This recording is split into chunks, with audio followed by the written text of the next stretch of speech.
Good afternoon, guys. Welcome to the Shay Show. My name is Shay, where we curate meaningful conversations that push the needle towards love. Today, we're going to speak with Shannan Martin. I met Shannan Martin here on the gram as well. She's an author, a two-time author, and she's probably writing more things as I speak.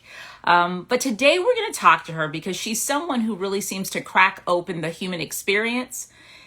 Those of us who are trying to be our best and live the type of life that hopefully we want to leave as a good story.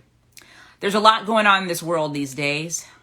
I know it feels a lot heavier than it has, or than it has in a long time. You know, this past year has been a lot for a lot of us. Hey there, TJ.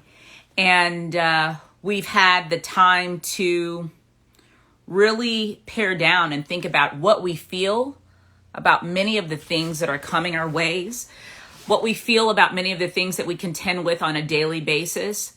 It's been a sifting year for me. It's been a year of great paring back, paring away, and clarity. And Shannan Martin is one of those voices that does that for me. Here she comes. Let me go get her, you guys.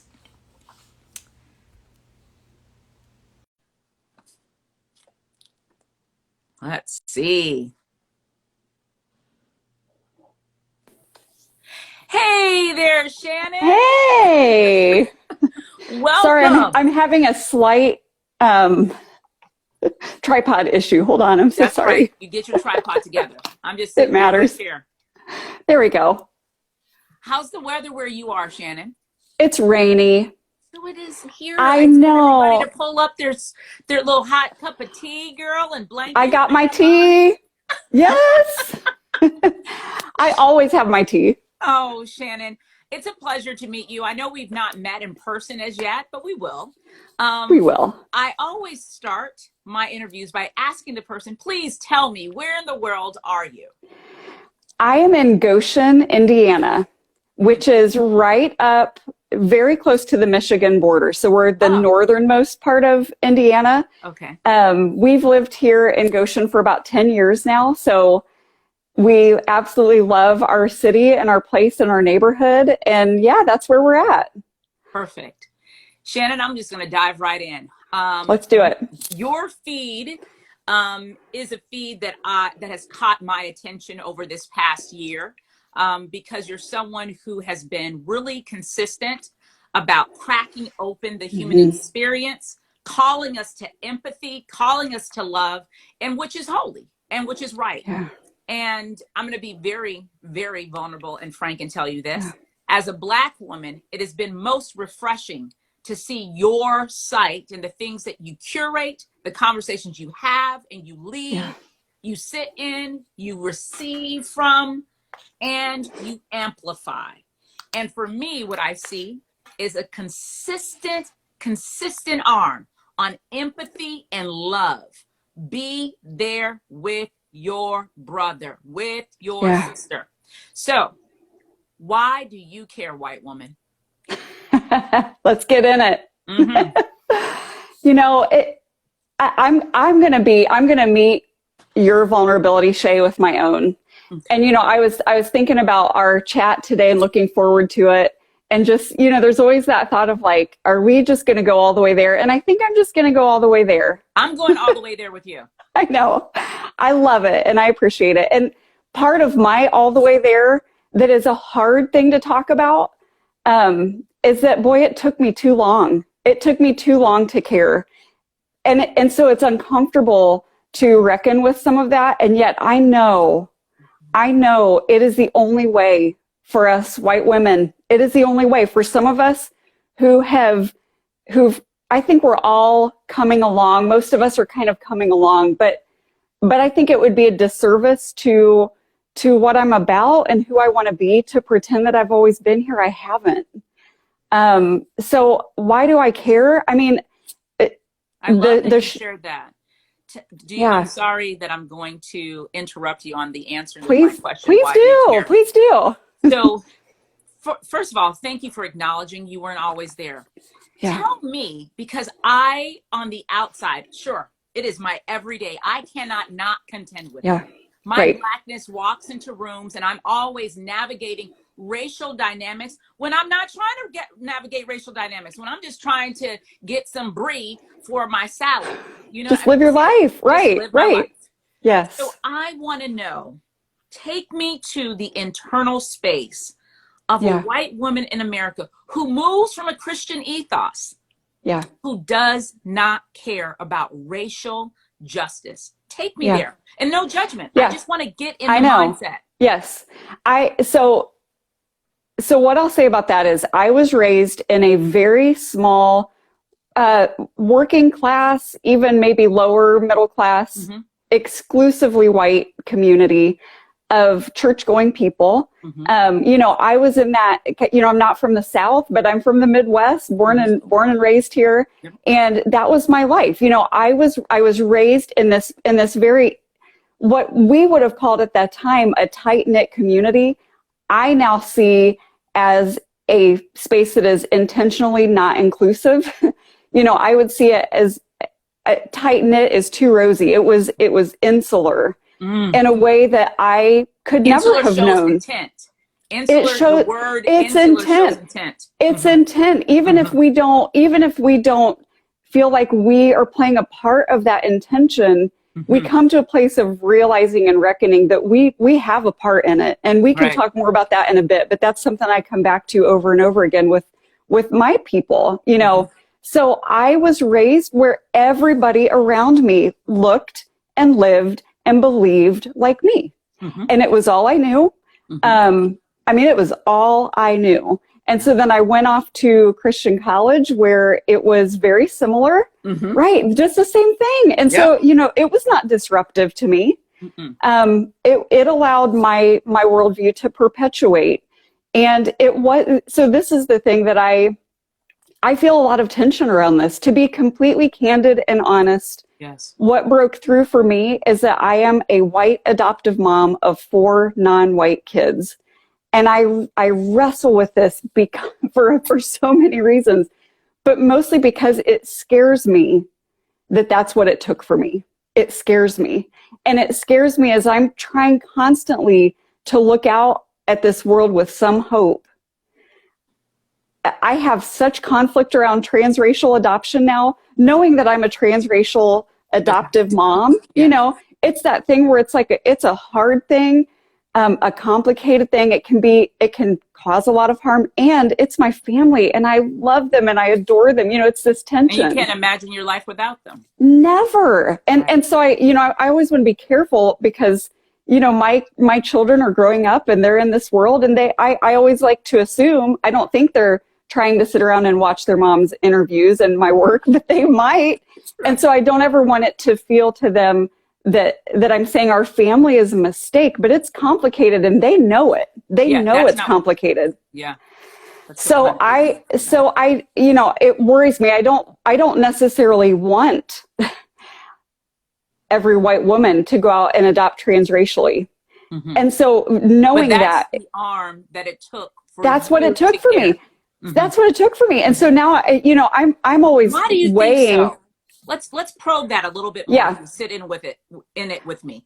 Why do you think it took you having children of a different race before you could wholeheartedly love and want to protect and usher into the world? Why do you think? Well, because and this is one of the things that can cause a lot of harm.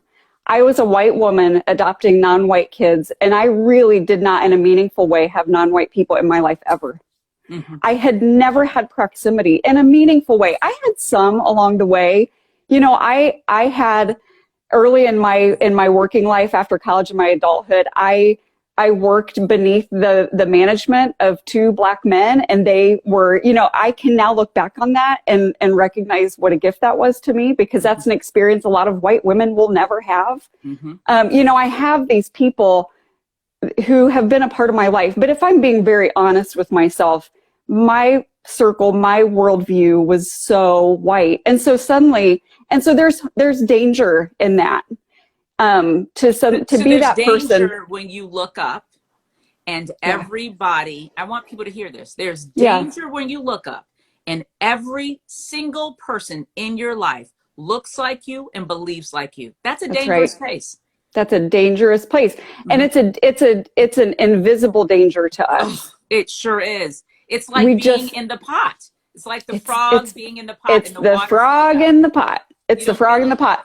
And that's where, so when I suddenly have children who are, I have two Asian boys. I have a daughter who is biracial and a son who is Black. Mm-hmm. And they, so they came in one at a time. It wasn't like here they all are, but so like, we're figuring this out as we go. And to be very honest, it took too long after that. It took too long after our son and daughter because they're babies, like they're adorable babies. We lived in an all white, a community very similar to the one I grew up in. It was a different one, but very similar to where my husband and I were like, we basically grew up in the same exact place in two separate states, Right. And so it's full of these good people, right? And so by the way, babies who are non-white are easy to love, girl. Oh, aren't they? Mm-hmm. And aren't they, it was just so special. It was so, and I would say now, and I want to always try to hold grace. And I just know the people around me, I have been those people. So it becomes easy to say, well, I couldn't possibly be racist because I love Shannan and Cory's kids. Right? They're tiny babies and they're beautiful and they're, and I believe that they were loved. But as they got older, and not a lot older, but it's like, kids get older and you start to realize, okay, they're in preschool. Okay, life is good. Everything's fine. It's almost like it's hard as a mom to imagine that this baby, this toddler who is so attached to you 24 hours a day is ever going to be their own person. And you start to create their own experiences outside of the ones that you create for them. And have an experience that doesn't include me. I know. So, memories that you are not in. Right. I mean, they're going to get up and go off to this all white school and I'm not going to be there. They're just going to be one of the only brown or Black faces in the room. And so as those realizations started to come into our consciousness, it had more urgency around it. And it still was such it was that slow boil. It was the water in the pot. And that heat kept getting hotter and hotter and hotter, but it was not an overnight sort of thing. This was years. This was a decade in the making to come to a place of really caring. And so what I'll jump to now, knowing that we're glossing over plenty. Yes. Our fourth child, our surprise baby, it was at the time a 19-year-old Black man. And that will change your perspective in a hurry. Say it again. I want to hear He was 19 years old when he came into our family. And so by all definitions, he was a young man. I mean, there was no baby about it. We've just seen 12-year-old boys be referred to as men. That's right. Young men. That's right. Mm-hmm. And so, there's a propensity to do that for people who are not white. There is. Mm-hmm. And so he was a teenager, but he had children of his own at that point. He had twin baby boys. And so it was a surprise for our family. It was a surprise for him. But watching, his name is Robert, and he would love that I'm talking about him today. So hey, Robert. Hey, Robert. It was something I would say none of us saw coming, but watching him move through this world was like searing. It was like, not just like opening your eyes. It's like staring at the sun and your retinas are burned. I mean, it was immediate and it was devastating. Mm-hmm. And so he, in so many ways, because our little kids were still little, really. And I'm watching them as they step into, I'm real close to having 3 teenagers at home. Robert's on his own now. He's 27 now. But I'm, my little kids are getting bigger, but I can say, to have Robert kind of step into our world and us step into his world and kind of to have those worlds merge, that was just, I mean, it changed everything. Mm-hmm. And let me add, it was around 2011, about 10 years ago, that we did move our family from that tight-knit community, all white community, into a diverse neighborhood. So we lived out in the country on this, beautiful farmhouse with nobody around us, all the like idyllic things. And our physical place became very different. And we came to have neighbors who did not, like, really close, like, reach out and touch them, neighbors that didn't look, live, or believe as we did. Mm-hmm. And so that, all these things come together, and they rocked our world. Mm-hmm. They rocked our world. What is a thought that you remember feeling when your worlds started to be rocked on the racial plane? Mm-hmm. Boy, I was able to, at that point, and increasingly, this is ongoing work, but to look back and recognize and confront my own complicity, my own racism, my own biases, to be really, to be forced to confront that. Yeah. And I just think as long as we stay in insular worlds, as long as we stay in all white spaces, we never have to check that. We really don't. And, 15 years ago, the internet was nothing that it is now. We didn't have, and I'm not making excuses, but I am saying it was just easier. It was easier to be oblivious. Yeah. It was easy. It was so easy. It was so easy to be oblivious. Yeah. So I think just, the ongoing work of thinking back to things that happened in my childhood, in my public school, where everybody was white. I had one of my best friends was an adoptee from South Korea, which is interesting to me now because I have two boys adopted from South Korea. Mm-hmm. And now I look even at my relationship with her and at her experience and imagine what life must have really felt like for her. Yeah. It's a little bit of this backwards thinking of some of the things that happened in school that are just like, wow, right? Inappropriate. And those are the things, nobody around me ever, I don't ever remember hearing like the N-word. I didn't have, this was and there's a different kind of danger. Yes. When you're surrounded by good church people who don't, at least publicly, not in front of me, were they using words like that. It's easier for that kind of racism to kind of perpetuate undetected. And so I feel like I can look back on different experiences and just, the jokes or the things that we laughed at or the ways, honestly, that I did see people of color as apart from me or other from me. I knew that my world, and I didn't have the clarity to recognize this at the time, but my world was absolutely the default. Yeah. And it was the standard. It was the standard. Yeah.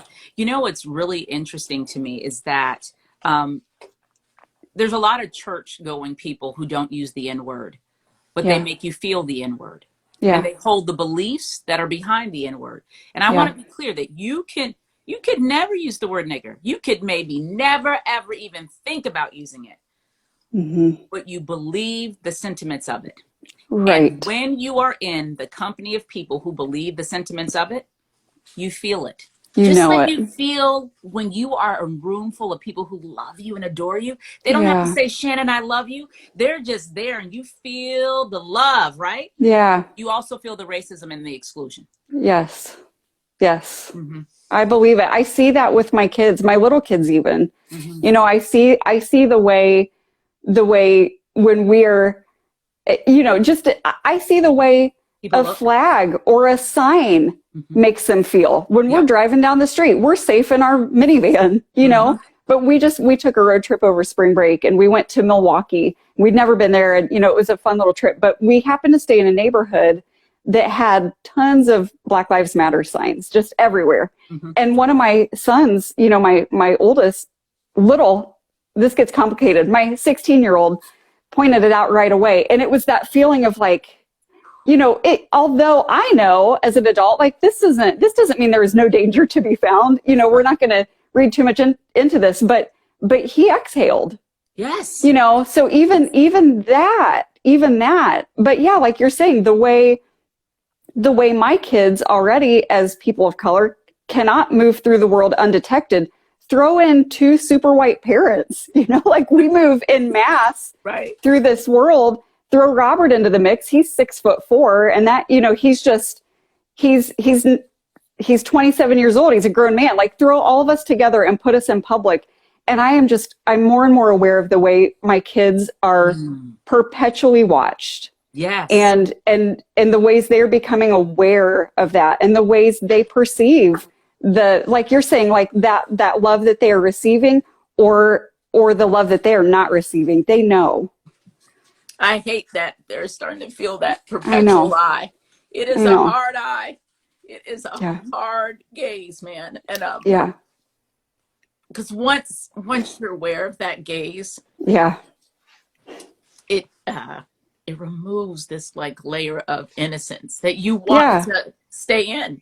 I remember when I was between the age of 12 and 13, I so desperately kind of didn't want to grow up. Like I wanted to there was this part of me that wanted to be 21, but there was this other part of me that just wanted to be like, I think I felt and I understood the yummy of the no responsibilities and the freedom of my youth. I didn't want to give it up. And certain things propelled me to give it up. One, my body started looking like an adult before I felt like an adult. So I had boobs, I had a butt, I had all this stuff. It's like, I don't know, do that. And then I was largely in, wealthy white boarding schools and in those environments that are around there. And I started realizing that there was a story about me that was in play that wasn't about me. But I was interacting with it every moment. Does that make sense? Oh yeah. And so it precluded me. It was like I was hanging on to my childhood, but the world was saying, no, you can't hang on to that any longer. And that perpetual lie, it's one of those things that pulls you out of childhood quickly. Yeah, too quickly. Too quickly. Yeah. I mean, that's what we've been, that's what's been circulating in my mind this week. In particular, my daughter she'll be 15 in August. Yeah. She forever gets, that people assume she's older. This sense of adultifying her way before. Right. Way before it's time. Little white kids. Way before. Yeah. I mean, I remember, I'm a ways away from 15, but I remember it clearly. Yes. And there was nobody thinking I was an adult. I mean, it just wasn't, it wasn't part of the air that I breathed. And so I guess I'm seeing my kids, and I've been on this journey for a while now, and I have a circle around me that is not all white, and I have trusted friends of color that I can talk about these things with. And so this is not news to me, but watching your own children wear themselves in public with never a break. My kids they'll never be, we live in a very diverse community. They go to a very diverse public school, but there's not a lot of Asian people in the school. And so still my boys are, and even Ruby to some extent, I mean, they just won't ever, they never have a day where they're not feeling it. Yeah. Where my son is not feeling his Asian face. His Asianness. His Asianness. Right. Never. Right. And that's something. Can go largely in America, and they can go through their days without feeling their whiteness. And so that's why a lot of them, in my opinion, but I wanted to ask you that question. That's why a lot of them feel offended when you speak of this thing that is invisible to them. And they're not quite sure why you're talking about it. Yeah. It's not invisible to you because you don't have that luxury. No, I never, looking back on my own childhood and even young adulthood, I never felt white. I mean, I just was. I just was. That's my point. That's right. I just was. And that is my experience is very separate from the experience of my kids, Yeah. for that reason alone. And you're right. I mean, so white people telling me that I'm causing division by speaking about race. Isn't that interesting? Isn't it interesting? And it also just makes perfect sense because they have not confronted their whiteness. That's right. You know, in the same way that I for a long time didn't. And so it's like, it creates this war inside me that I can handle, but it's like, I know on days that I feel like this is hopeless, if it took me adopting children, how is this ever going to happen for all these women that are never going to parent children who aren't white? But I know that we change. I know we do because I have, and maybe I had reasons that were, kind of catalysts, I guess. Right. But pretty strong catalyst. Yeah. I'm walking proof though, that we can change our minds. Okay. We can choose to listen. We can, learn from people whose experiences are different from ours and who do not remind us of ourselves. We can. Every single one of us can do that in this day and age. I think those are truly, I'm not even trying to be trite, but I think those are the people who are going to teach us the most. Maybe. Yeah. Right. That's where I have learned the most is from those who I've never even thought of. Those. Oh yes, absolutely. I've never been exposed to. That's the beauty of it. And to the point of your intentionality behind living in a diverse community, making sure your kids go to as diverse of a school that you can, having a racially diverse group of people who are in your life, who are feeding you, whom you are feeding. That is very important. The reason why I have found that oftentimes white people get a little uncomfortable about being intentional about racial inclusion. Yeah. Like somehow you are letting someone in when they don't deserve to be there. Right, honey? My husband is always just like doing stuff in the background. Oh, no, that's and so the reason why, my thought just went out of my head regarding, it was such a good thought, man. Learning from people who don't look like us. Experiences. Yeah. I mean, it's true. It's like we learn, I think, a lot from people who don't look like us, who we don't have common experiences with. Yeah. Because I think it really does add to our worldview. But I knew what I was going to. White people get very uncomfortable with the intentionality of race. Yes, right. They start to feel like you're giving some sort of special treatment, which is interesting. This is my perspective. White people aren't opposed to special treatment. They love special treatment. They are opposed to thinking that somebody else is getting that special treatment that they have deemed belongs to them. That's right. That's how I see it. Yes. And so it is just how you're intentional about that. It's not an odd concept. If I want to get healthy and I want to lose weight, guess what I got to be intentional about? What I eat. Yeah. I have to be intentional about it. So it is not something that brings me down when I'm intentional about something, but I think it's something that lifts me up. Yeah. Yes, of course. I mean? And if we can't get to the place of being intentional, it's just never going to happen. It's never. That's my point. Because we live in these. We live. Our country and its history and the narrative has kept us apart from each other. Yeah. We wanted that. Yeah. Right. That's and right. people don't even I can already hear people saying, I didn't want that. Don't say we wanted that. Well, okay. But our history would suggest that we wanted that. We wanted a distance. And so now here we are in these really segregated worlds where, a lot of us have never had a person of color in our home or been in the home of a person of color. A lot of white women like me just haven't. I know they haven't. I know. We just, so do you remember feeling uncomfortable? When I did, you're saying? Like, do you remember feeling uncomfortable being around people who did not look like you, specifically Black people? Do you remember feeling maybe taken aback, frightened, Yeah, uncomfortable? well, okay. So I would say yes to that before I had like when it was kind of from a safe distance, I Hmm. would say yes.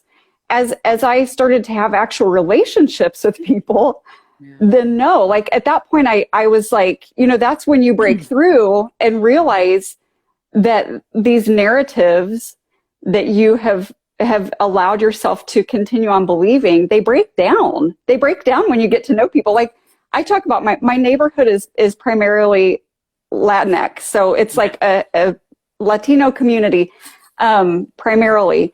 And I talk about how we initially, there's that feeling of like, okay, this is different, right? This is different for me, this is different from what I've known. But the more you build those connections, the more you have a relationship, the more you realize it's not that different. Like we have different and unique experiences. We bring different things to the table, all those good things. Yeah. But at our core, we really want the same things. You But truly we do. but you don't know that. You don't know that until you break through, until you're spending time in each other's homes and hanging out in the yard, and your kids are becoming best friends, or all these things. Until that happens, and that can't happen without some proximity somewhere, Yeah. we have been conditioned to see difference in some ways as like a danger or a threat or a risk that we can't maybe even name, right? So yeah. And I often think that that is so dangerous, right? Because then it makes you think you should trust things that you, in fact, maybe should not trust, and that you Yeah. should be afraid of things that you Yeah. should not be afraid of. Meaning, like, honestly, if we're leading with the racial whiteness, the whiteness of race, Yeah. and I've made you to feel, erroneously so, but I've made you to feel only comfortable in environments that are all white, you could be in an environment that's very dangerous for you, sister, but you're not Right. looking for it. You're not looking for Yeah. it because it's not dressed in the skin that you think it comes in. So I Right. am actually putting you in a weakened space. I'm Yeah. putting you in a position where you may trust people that you shouldn't trust That's just right. because they look like you. And you Yeah. may pass the angel that is for you just because they don't look like you. That's right. That's I that's a mean, scary predicament to put your kids in or to be in. I'm like, absolutely. look at the people, look at their Right. eyes. Yeah. And we see this, you know, seeping into church culture and the harm that Mhm. is done under that umbrella, like the real present danger. And I think 100%. that connects with what you're saying. And I don't know that I've even thought about that before, but I think that's part of the soup. Like if things that are different are somehow risky or threatening or dangerous, then things that are like me are not. And Right. then abuse and harm and all kinds of things happen because, like you said, we're not looking, we're not awake. Wow. I know it's so, it blows my mind. I'm like, hey, people, we're missing out on huge things. I Yeah, have a question for you. sure. Um, it is my experience that white people get special, white people who are in America. I'm speaking of Hmm. white Americans, Yeah, specifically from the Christian background, honestly. yeah, I know this is a very specific subset, but this is a large subset. yeah, it you is. know, I want to know. It seems to me that when you just start speaking in language of whiteness or blackness, there is an immediate defense, and Yeah, the defense is you're a racist. They come at you and call you the yeah, racist. that's right. Help me I can. understand that, because I just recently got called that by this person, and I was just like, my post it was interesting to me. I don't think everybody's going to love me. I'm not for everybody, but I'm doing what I was Right. born to do. Yeah, And I was speaking against the murder of 8 human beings yeah, at the Asian spa, 6 of whom were yeah, Asian women. right. This is deplorable. This Yeah. this is deplorable that this man was able to walk in there. I know he had to look Mm. crazy. I know the look in his eyes had to look crazy. He Yeah, walked in there unharmed, untouched, like no one stopped him, and he yeah. plowed through and took 8 lives. And then Mm. the man, the officer stood on camera and said he was having a bad day. And I know he was trying to figure out, but you know what? So I said to this, when white people do horrific things, we think about the harm, the hurt that they are experiencing inside. Right. When horrible things are done to Black people and people of color, we think about why they deserved it. That's what I said. And this person said, listen, this is the most racist thing I have read in a long time. You could do better. And I thought, the only thing I'm condemning in this is white supremacy. So who are you in the story? Who are you in the story? Yeah. I'm never going to write anything that's going to support white supremacy. Right. It's just interesting to me. And so I had to ask several kind of white people who I thought, like, whether they sit in this mindset today, they have sat in it before. I was like, tell me, what about this is racist? He's like, there's no part of it that's racist. Right. There isn't any part of it, but you scare him. Yeah. It feels like a threat. I don't know why it feels like a threat. I've gotten that in my DM so many times this past week. Right. Saying that I'm the actual racist here. You're the actual racist, and all you want is equality and justice. How is that racist? Because racism needs two specific things. It needs the belief that one race is superior to the other, and then it needs the power to enact said superiority over the other. Well, help me. How do you have that? How do I have that? What? Rephrase it. So racism needs the two things. Right. So but this accusation that you are racist or that I'm racist, when we're speaking against white supremacy and specifically injustices that are predicated upon racial differences, how is that speaking against it? Because racism needs the belief, one, that a race, any race, is superior to another. Right. That you're saying that lines up with that. So that litmus test does not help. The second thing racism needs in order to exist is it needs power to exact over another, predicated upon this race. Power, yes. So if I don't have A, the belief in superiority, B, the power, I don't have, I can't be. I got you. Right. Well, and so the problem is people, I would, at my most ungracious, I would say people willfully misunderstand what racism is. Don't they? We willfully, why do you think so? Because it will cost us too much. It will cost us too much. I mean, I was talking to my husband this week. I'm not telling you or anybody watching this that it's been a really hard couple of weeks, right? It's just been one thing after another. And so I have the personality that immediately engages in this. And then there hasn't been a place really to disengage because it just keeps going on and on. And so that's the place we're in, and you know this. Yes, exactly.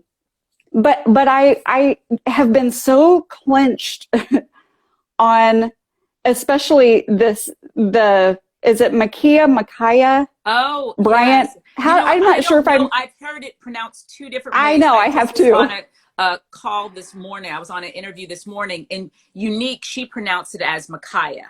Micaiah. Okay, we'll go with that. Let's go with it. Unique we'll go with that. Gibson. That's how she pronounced it. Okay. Watching that situation be explained away and picked apart, and it's not just that situation. It's situation after situation where I'm told, with the attacks against the Asian Americans, with all the things, with Adam Toledo, with Dante Wright, I know, over and over and over again, I'm told that I'm the one making this about race. And I'm told over and over again, there's no proof that this had anything to do with race. That's what and to be fair, my followers are amazing. Yes. I have the majority of them are on the path and wanting to learn. And it's an amazing place to be. But it's, the ones that are like the loudest in the room are the ones that are. I'm like, leave. Just exit door left, man. That one right there, you get off the stage. Like, a lot of times, if you click over in your heart, sit with it. But it's not going to be here. It's not going to be here. And the thing that I've been kind of like, I just go to anger, and that's another, like, we can like therapize that later.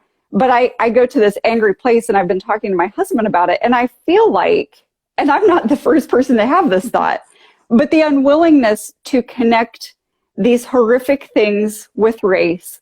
We come back to, critical race theory, which I am no expert on by any means. I'm still really actively trying to learn. Mm-hmm. But there is such a resistance to that thought. I haven't ever even written those words on Instagram. This is the first time I'm saying them on Instagram, but I think about it and read about it a lot. This resistance to that's been dubbed as one of the big evils in white evangelical spaces. Like, it's so evil, we've got to be on guard and vigilant. Against critical race theory? Against critical race theory. And so processing that. Critical race theory since law school, since 1998. Right. I thought that was just a part of education, to be honest. I never heard of it in my life until this year. So there's that. My white Jewish girlfriend in 1998 introduced me to critical race theory with Cornel West in Race Matters. That's the first book I ever read. But something about this world that we're in has brought this. And I would say, like, I could trace it to, it came into my awareness probably through white evangelical spaces that were decrying it. And so right away I was like, okay, what, I'm really trying to be a learner. Right. I'm working actively to be an anti-racist. And so I'm like, okay, what is this? What in the world is CRT? What does this mean? Mm-hmm. And so, as I barely started looking into it, it's like, oh, this threatens the power of white people. Like, that's what this is. Like, it threatens the power. Yes. So, okay, I'm not condoning it, but I can begin to understand the threat that it is. Combine that with the events of these past 2 weeks. And it's like, okay, if we have to keep shutting down the idea that these things intersect. Right. That there's an issue. So we can talk about violence and maybe we can talk about race, but we cannot talk about race intersecting with violence. Like, we can't, because that's CRT, like that's the evil we're told to be so afraid of. Mm-hmm. And you start to see where, like, if Christians could get on board with the very real lived reality of my children, I'll just say, for the sake of this conversation, if they could understand that my daughter can't ever do anything without being a black girl, she can't. That's who she is in the world. That's how everybody immediately sees her. And so it plays out. It plays out in every, so people are trying to shut this down. If we can't shut it down, then we have to reckon with the disproportionate violence against Black people. You know what I mean? Like, unless you're just going to say, if you don't do any kind of critical theory analysis, then the only thing that you could extrapolate is that Black people are just more violent. Right. Black people are just they're the problem. Black people are just, so we know that's not the answer. We know, come on. We know that's not the answer. So why would this be the result in this nation? Right. But it helps illuminate for me, oh, this is why all these white people are telling us that CRT is evil, because to accept CRT, that has a lot of implications. That has wide ripple effects. And at the point that we say, like, this is real, then we have to look at Adam Toledo in a different way. We have to look at Dante Wright in a different way. We have to.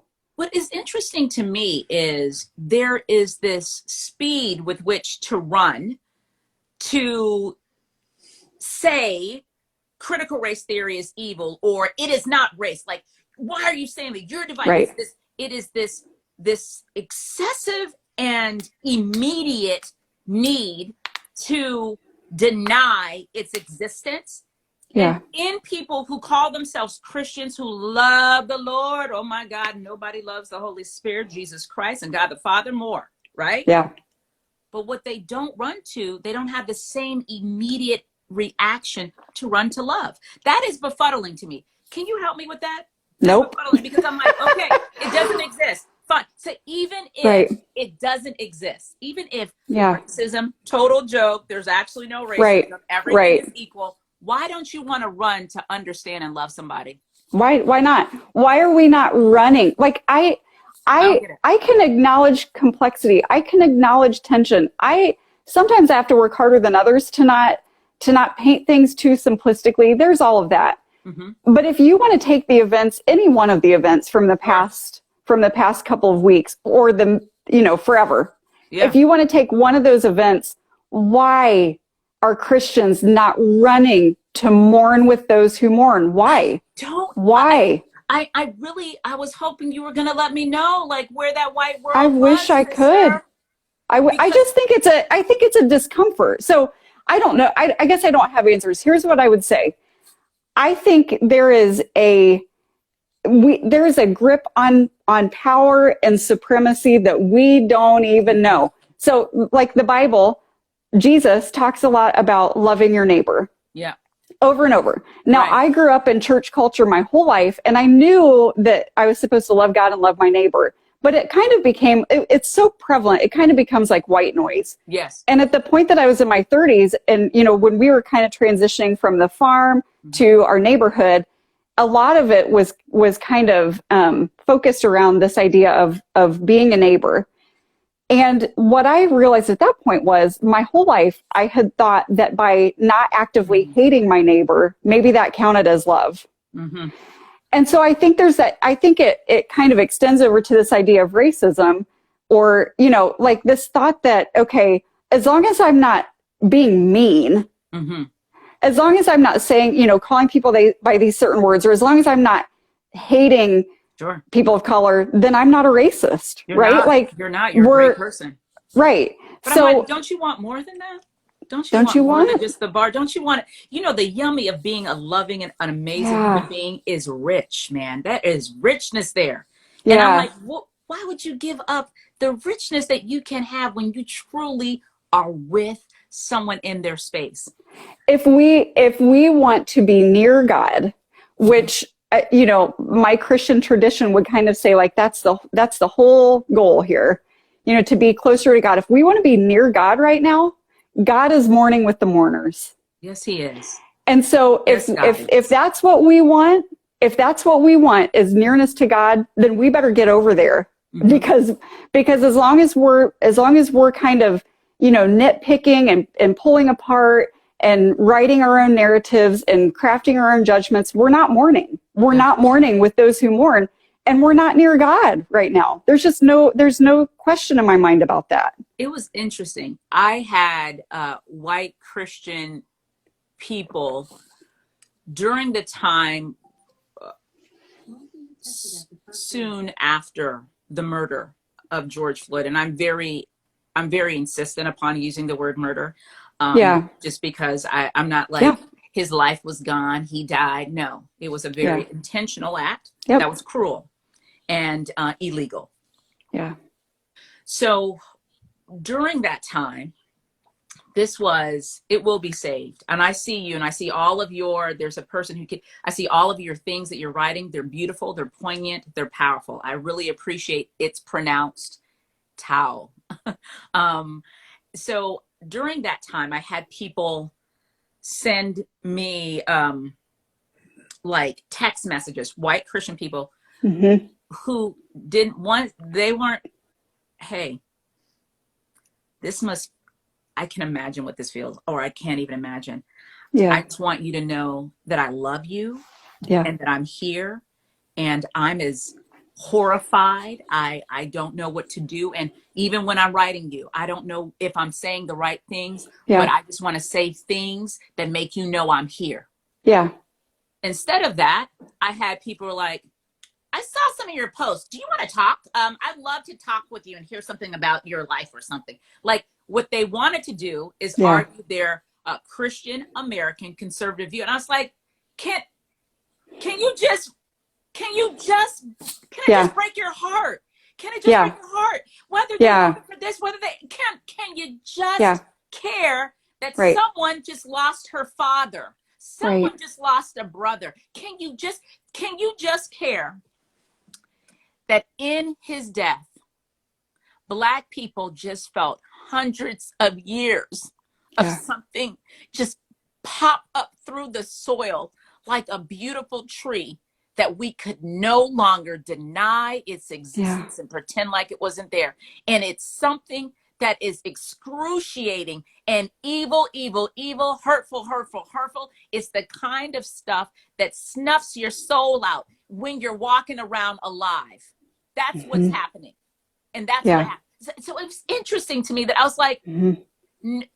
these people were not quick to run to love. No. They were quick to defend their conservative views. They wanted to Right. tell me their Fox snippets. And I was just like, Right. can you just save it for later? Because I don't want you to hear your CNN snippets. Yeah. I just want you to be here. Well, and I'm even getting messages that are like, I think it's a tragedy, but like they're just end of sentence, maybe. Like if that's the best you can do, I'm okay with that. I think this is a tragedy, period. Right. That's all I have to say about it. Don't say anything. Don't say anything. I'd like to go a little deeper than that, but I'm okay. I'd rather that than the but. And then, you use that as an entry point to tell me why I'm wrong, why I'm looking at this from the wrong way, why I'm the racist in this scenario. Or why my pain is unfounded. And, right. I just wrote something about it. If someone says their stomach is hurting, you know what the wrong answer is? No, it's not. That's the wrong answer. Even if I can't prove that your stomach is in fact hurting, I can't prove that. Don't I want to be the type of person that my knee-jerk reaction is to go, well, tell me why your stomach is hurting. Yeah. Even if I should, I'm not judging this person. Even if I should know why their stomach is hurting, well, can you tell me why their stomach? Yeah. And even if they're lying about it, there's a reason why they're lying about it. Can you tell me why you would say your stomach is hurting today? Yeah. Because our kids will tell us that they're feeling some kind of way when they don't want to go to school. right. So instead of me just being like, you're lying, well, tell me what's going on. Why don't I want to know even the story behind the story? And here's the thing. I can understand you not wanting to know it and truly not being curious. I guess what I'm really saying, and I haven't said until now, what I can't understand is you not being curious and you not caring and putting all of God behind your lack of care. Yes. That's the part that feels dangerous. That's scary. Painful. Yeah. Yeah. Because I'm like, who am I serving? Right. It's my best interest in mind. Yeah. So when you first, to my question that I know we're going so many places, I want to tell you, thank you for going here with me. Oh, thank you. What was the first time, like the thought, do you remember realizing, you know how you can think about yourself now and you can think back on the years when you're in college, you're like, oh my God, I'm a different person, or I grew, or I learned.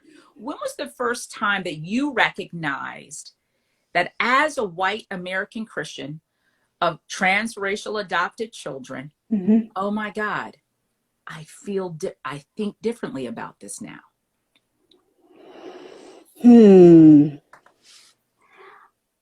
I would say probably that's a tough question, because for me, it's been such a process. That's all right. And that's where I want people to, like, I said something earlier this week. Today is somebody's day one. Yes. It is. That gives me great hope. Yeah. Today, this very day, this conversation is somebody's day one. And what? So of wait a minute, I'm allowed to think about this differently. For me, that's what a lot of it was this. It was so ingrained in me. Permission. Yeah. Permission to think better, I would say, although that has some judgment with it, but like permission to think more deeply, like permission to go under the thing that we're talking about, whatever that is. And to then go under that, like to dig and dig. Permission to say, this doesn't make any sense to me. Permission to say, this is broken. Yeah. It was ingrained in me that those questions were not like, I was given a whole narrative. And my narrative was that Republicans loved Jesus and Democrats didn't. Right. I mean, it was that. That is so I told somebody, I DM'd somebody last night. I don't know who it was. I mean, my DMs have been hot this week, but I was talking to somebody and said, I remember I was a grown woman. My husband and I were married already, living in Washington, D.C., working in very conservative politics. Uh-huh. I was at church. We were only there for about a year, but we were at church on Sunday morning, this huge church. And the pastor said something about like, Democrats are saved too. Democrats love Jesus too. And in my mind, I was like, that's No, not they true. don't. He hasn't heard. He hasn't heard.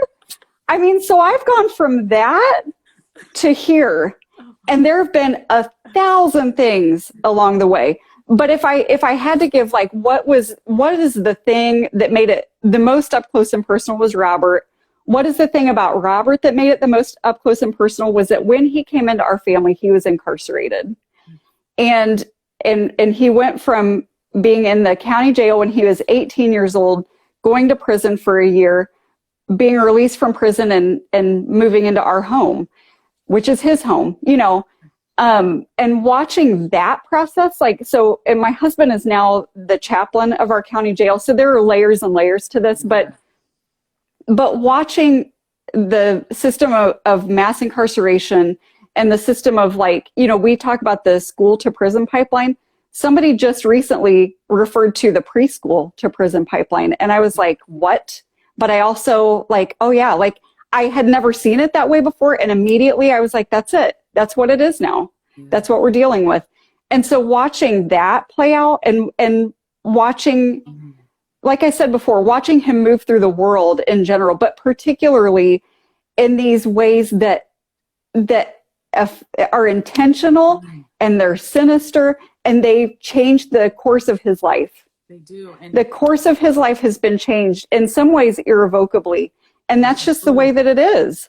So those are those are some of my big wake up calls is when and being surrounded still by a lot of whiteness and watching other parents, white kids do crazy stuff. Yeah. And sometimes not even get a slap on the wrist. There's this thing white kids are, they're ornery. And it's black kids are dangerous. Stuff. Yeah. It's right. Age right. Stuff with white kids. It's real legitimate, it is aggressive stuff. It is illegal stuff that these black kids are up to. Yes. Our daughter just we celebrated her 14th birthday last weekend. Her birthday is March 29th, but we had just started going to school 4 times a week, so yeah, I said, the things. After spring break, we will celebrate you. So we celebrated not terribly long after her birthday.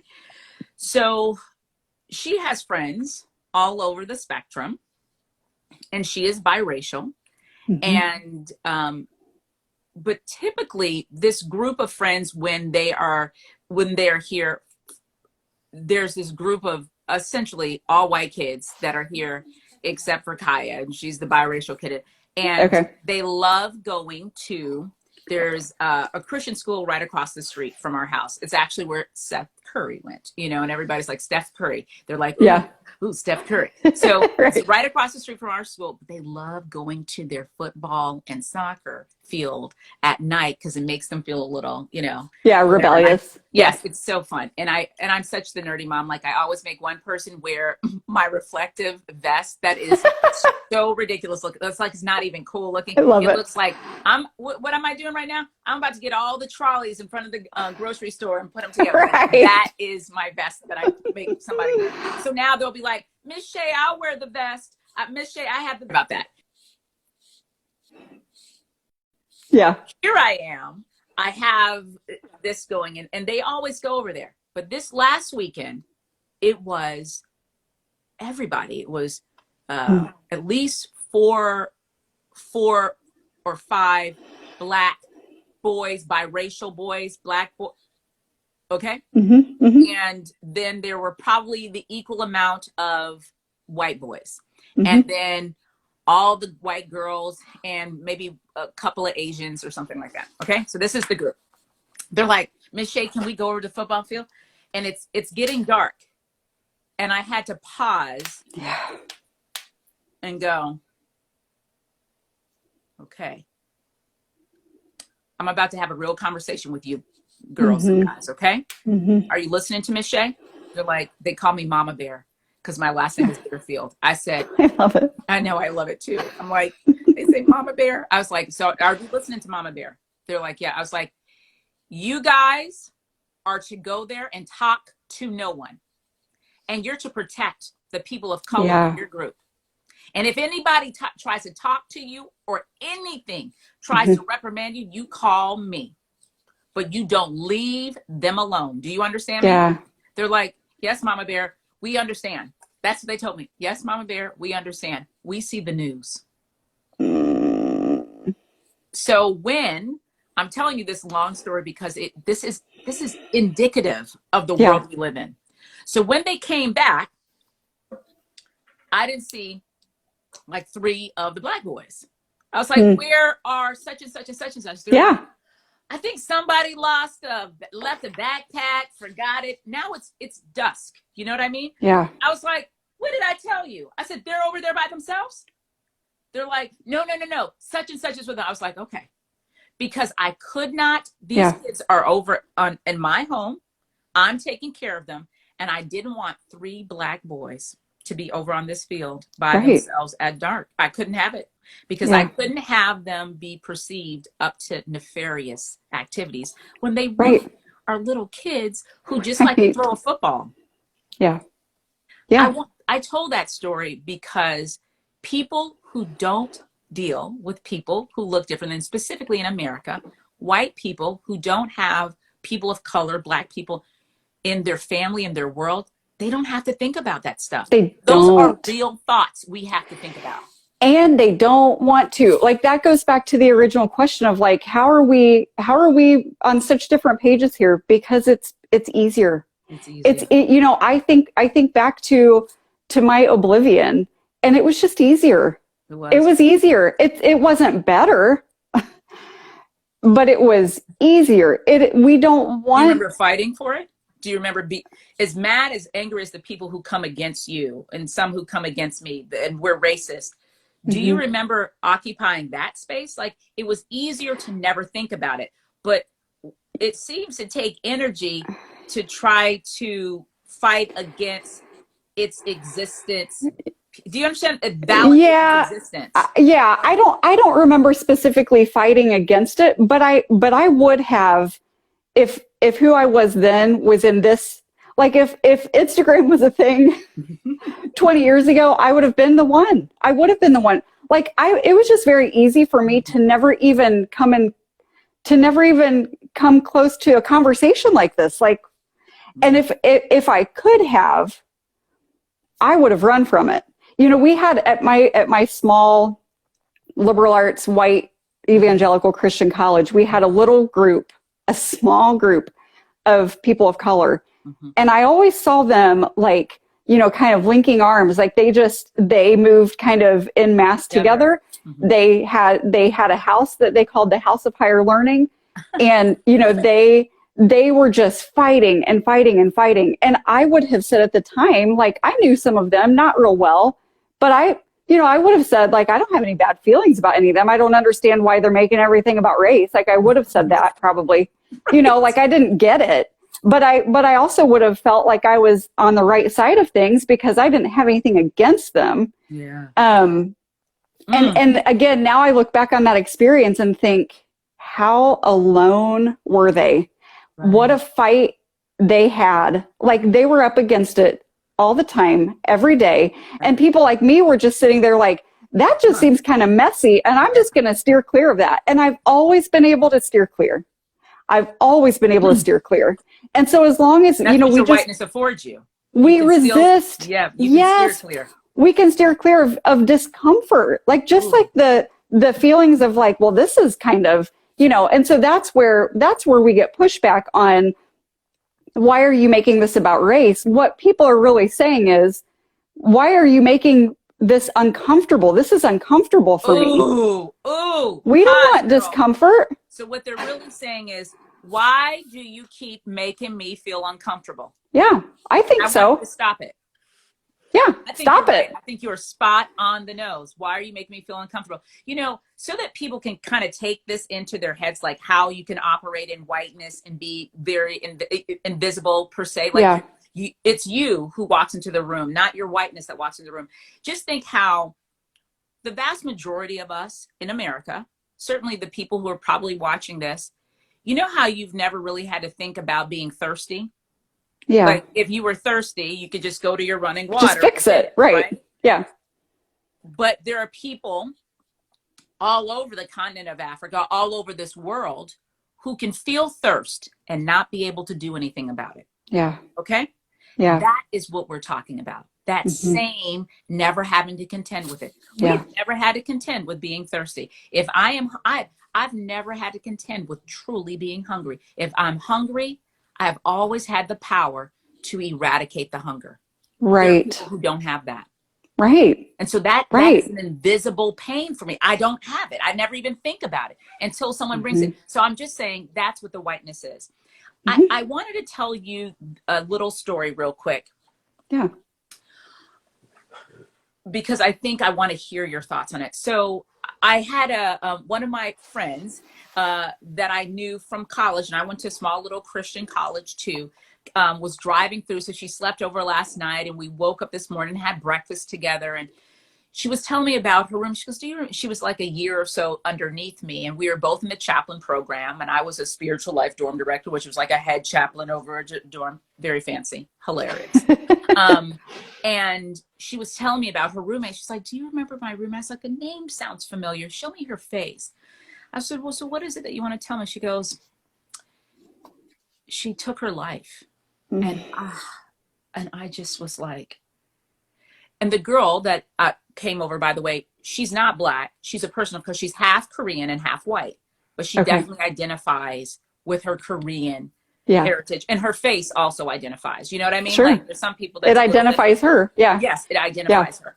And so she was telling me this, and I said, well, why did she kill herself? She said, after she came out as gay. And we had a moment this morning around the breakfast table. She said, I never condemned her, but I never supported her either. Yeah. Yeah. And she said that was her moment in her relationship with God that made her go, something about this is wrong. Something about it's wrong. how I'm dealing with this is wrong. She never condemned her. Right. But she didn't support her and comfort her and love on her. She never did. That's the difference between love your neighbor and don't hate your neighbor, right? That's the difference between, and that's how I felt with some of these people in the House of Higher Learning. Yeah. Back from my college days, like I owe them an apology. Like I wasn't hating them, but boy, was I the opposite of supportive. I just stayed away. I stayed away. Like even being too friendly with them would have invited discomfort in my life that I could just easily bypass. Yeah. It wasn't, these weren't even conscious thoughts necessarily. This is how easy it is for white people to just bypass. Yeah. And that's, I keep inviting people this week, like, listen to what your body, whatever that means to you. Yes. When you said your friend was saying like something about this isn't right. Yeah. That's the question that sometimes we are too afraid to ask. And so here's permission. Ask that question. You look at these videos, and I know people of color often choose not to watch the videos, and I get that. Yeah, I'm a big advocate. For people like me, I think we need to be watching. And I know that gets complicated too, but I mean, we need to come near. We need to come near. What you're saying is we need to stop pretending that it's not happening, and we need to stop pretending that it's not as awful ugly as you think it is. That's it. It is as awful ugly.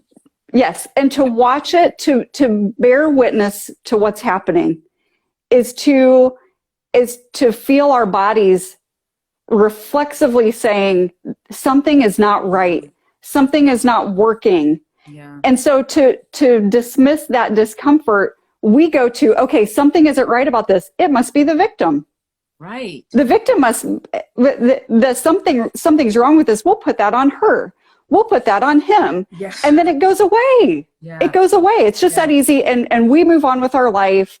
And, we try to find people on Instagram talking about anything other than race, Mm-hmm. And we just And I like keep purposely bypassing.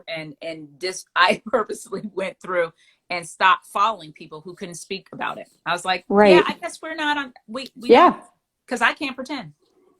Right. You can't pretend. Mm-mm. It's tricky because we could talk about this forever, but there are like, I understand what you just said and I feel that too.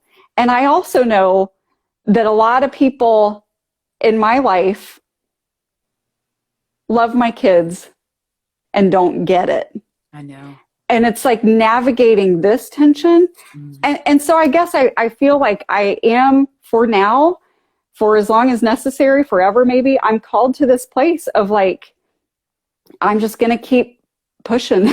I'm going to keep calling us into the tension, calling us into proximity, being near enough to people who are on fire in some ways, close enough that we feel that heat, like we feel those contact burns. Yeah. Because until we feel the contact burns, it is all something we can explain away and we can bypass it and we can go on living. But when we draw near, when we go to the places where God is, then we have to contend with ourselves. Then we have to. We do.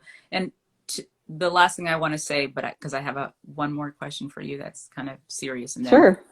is that it costs your humanity something great when you are someone who will actively not care about other human beings. Yeah. It costs you something. That person, you don't want to be that person. If my voice can be heard by you, you do not want to be that person, because who you are on the other side of care and love is something remarkable. Yes. You see what I'm saying? It makes you a better person. I'm like, of course. Do you really want to be a person who can see a little girl killed and feel like, hey, I want the buttered popcorn. Can I have the buttered popcorn? And can you tell them Black Lives Matter people to shut that down, please? Honey, the TV, it's too low. I mean, like, do you want to be that person? Yeah, right. You don't have to. I'm not even asking you to get on the same political anything. I'm just like, it costs you something greatly to be a human who walks through this world who doesn't care about other human beings. It's not just about me receiving better treatment. It's about you actually being able to occupy the greater part of yourself that is holy and beautiful. Yeah. That's the part that I'm like, you're missing out. I would say too, I agree with every word of that. And I would add to that, you could be nearer to God.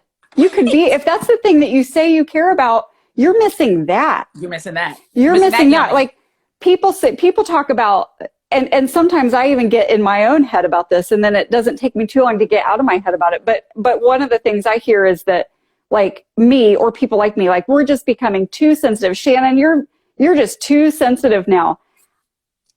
Lord, let it be so. Right. Let us embrace, what if we embraced our spiritual birthright of being too sensitive? Yeah. And because that's what we see in Jesus. Absolutely. And by the way, the Black people are always being hurt by this stuff. Yeah. It was always offensive and always hurtful. You just have to know about it. Right. So that's what you mean about the too sensitive. Like the good old days, we could do that. You could do it. Yeah. But people were being maimed when you were doing it. Just know that. Like, what if we just decided that if even if we don't get it, even if we haven't done the work, even if we haven't like repaired our misunderstandings of history and the ways we have not been taught well, and even if all these things, what if we just decided that if there are people hurting, we will go to them. We will stand there. If something I say or do hurts somebody, what if we just decide that's enough then? Like, what if we really decide, like, okay, if being too sensitive means that we get to feel our humanity, it means that we get to be connected. We get to live as neighbors with people, with everybody who does not remind us of ourselves. That means we have this, like, this amazing siblinghood that we don't even, that we're missing out on, like you said. So to begin to say, like, I'm going to choose, Christians talk about the abundant life, right? Right. It's all about the abundant life. Yes. I would have been raised seeing that as like the abundant life was like all the good things, all Yes. the The land all flowing the with milk and yummy, honey, as girl. you say, right? Like all the milk, all the honey. Uh-huh. I think abundance means we get it all. So abundance means we get the milk and the honey, but we get the sorrow, we get the grief, we get the pain, we get the self-reflection that leads us to repentance, that helps us understand our own complicity and our own sin. Like we get it all. Yes. And that's what abundance is. That's what abundant life is. And we won't ever get there. We will never be pushed and stretched to get there if we are not asking ourselves harder questions, if we are not being part of conversations that push us. As long as we stay in our little bubble, in our little insular silo, or whatever we want to think of it as long as we stay there, we won't ever get to the abundant life. Never. And that abundant life is so beautiful because it allows you to live abundantly in all parts of you. I love that description. Integrated. Beautifully so. Tell me this. If there was one thing you would want someone to take away from this conversation that you and I have had, Shannan, what would that be? It would be that today could be your day one. Today could be your day that you find the courage, because I know, us white ladies, we get all things thrown against us about being fragile, and it's true. But I know that it takes courage when you exist and have existed in all white spaces where there is one way to think and there's one narrative and there's one way to look at this. It takes courage. It takes guts. It does. To be the one to say, this doesn't feel right. And this is going to be my day one. And it doesn't mean that you go from day one to like activism. Right. It took a decade for me, but it means I'm going to follow different people on social media, starting with Shay, Yes. if you're not already. But for real, like I cannot tell you how much of my growth has come from online relationships and just listening. Me too. Just keeping my mouth shut and listening, reading different books, watching different media, listening to different podcasts. Like that is part of the work, and it's a meaningful part of the work. And so I know there are people all the time feeling like, they have this secret identity where inside they're like, this doesn't make sense. This doesn't work for me. But my belonging is attached to this one narrative. That's what the church has done. We have hinged our belonging on never making waves. But there is a group of us, and we are here, and we are ready, and we welcome you with open arms to come in with us and to be learners with us and to build up our resilience to the things that are going to hurt us and the things that we will lose. We will lose things. I have lost. I have lost. Yes. But you know what? I have gained. I have gained. Right? Yes. Yep. And I think the gain has outweighed the loss. Oh man, that's abundant. It's abundance. It's abundance. Yeah. Okay. So, oh my gosh, we better meet in person someday, for real. Let's do it. I'm ready. So I end all of my interviews with these fireball questions in the spirit of James Lipton from Inside the Actors Studio. It was one of my favorite shows that I would watch. I was like a little nerd to watch it on Sundays. And I love it. So what sound or noise do you love? The train. Oh, nice. Easy. We live near a train track. We live on the other side of the train tracks. What? Is what a lot of people would say. Yes. It's what I used to say, and now I'm like, oh, it's the right side of the train track. But so the train is like it's my soundtrack. It's the thing that, I hear it all day long, and I've gotten good at sleeping through it, but it goes all night long. And it's the most, it's like the most rooted sound for me of who I am now and where my life has brought me. And it was a sound that I never, until we moved into this neighborhood, I never had any, it was just new as of here. And so in many ways, it's my neighbor. It's another neighbor. I love that. What sound or noise don't you love? The sound I do not love is when the thing comes down in front of the train, the bells, because that means I'm about to be late to something. That's awesome. It's like a love-hate, really. It's like I say it's my most complicated neighbor is the train. I love it when I'm sitting here at my house and I hear, I'm looking at the trees, and I'm big into like being rooted to our physical place and watching the sky and taking pictures of the ground and all these things. I love the train then. But when I'm pulling up and I hear those ding, ding, ding, ding, ding, like, I'm like, damn you gotta be kidding me. Right. Every damn day. Train. Yes. Can you, that's human nature. I love the train, but we never want any of the repercussions of the train. Right. I want to love it from a distance. Yes. So what is your favorite word?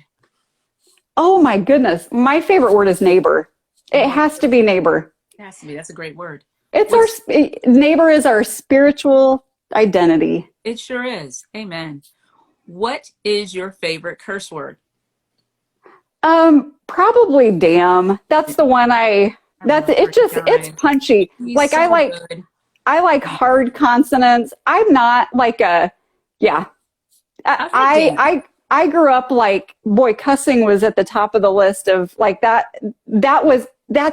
a whole other thing. Like we weren't talking about how we treated other people. We certainly weren't talking about racism, but you better not be cussing. No, I know, girl. Like you can hate people, that's fine. But hey, don't you say it's HE double hockey sticks. Right. You're like, oh. I mean, I grew up like dang and darn were just like a nicer kind of cuss word. They were a little suspicious too. But I find that damn fits in well to a lot of like emphatic moments. That's nice. I like it. It's nice. If you weren't doing what you're doing right now, what would you be doing? If I wasn't doing what I was doing right now, this might be an unsatisfying answer. No. But one of my jobs is as an author.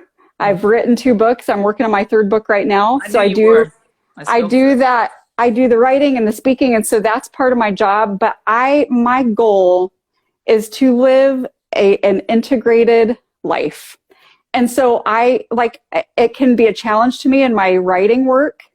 But if you took this writing piece out of my life, I would still be here trying to love my place better, trying to receive love from my place better. I would still be here living around the identity of neighbor. I would be doing justice work of some kind. I'm actually also not on the side, but kind of on the side. I'm a cook in a soup kitchen. So I'm a foodie. I love to cook. I love that. So I found bio. Yes, thank you. I found justice work that works with my life. You know what I'm saying? So I don't know. I think most of my life, if I wasn't doing this, would look very similar, but I am a justice person to my bones now. That cannot be undone.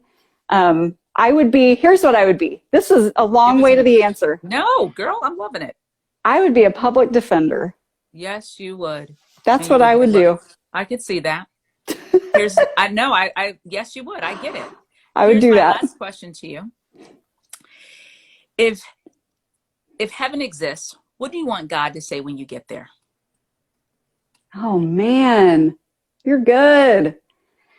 James Lipton. I would want two things. I would want God to say, here you are. Here you are. Here you are. Here you are. Like that's the feeling that moms and parents and aunties and, when our kids are under our roof, when they're near, like that's the feeling like, here you are. Here you are. That's what I would want to hear. The other thing I would want to hear is, okay, what are all your questions, Shannan? Give me your list.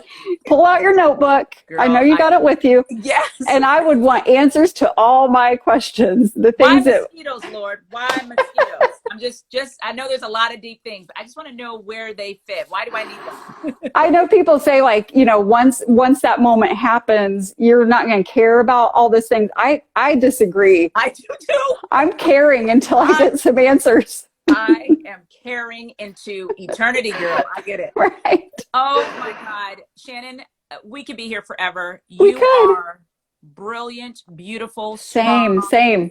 Thank you for doing all of what you do. Thank you for writing, excavating your soul to get the words, and being a voice for justice. Yeah. Thank you. I love Thank you, Shay. I love you too. Thank you so much. Enjoy your day. you. You have a beautiful one. Bye. Okay, bye.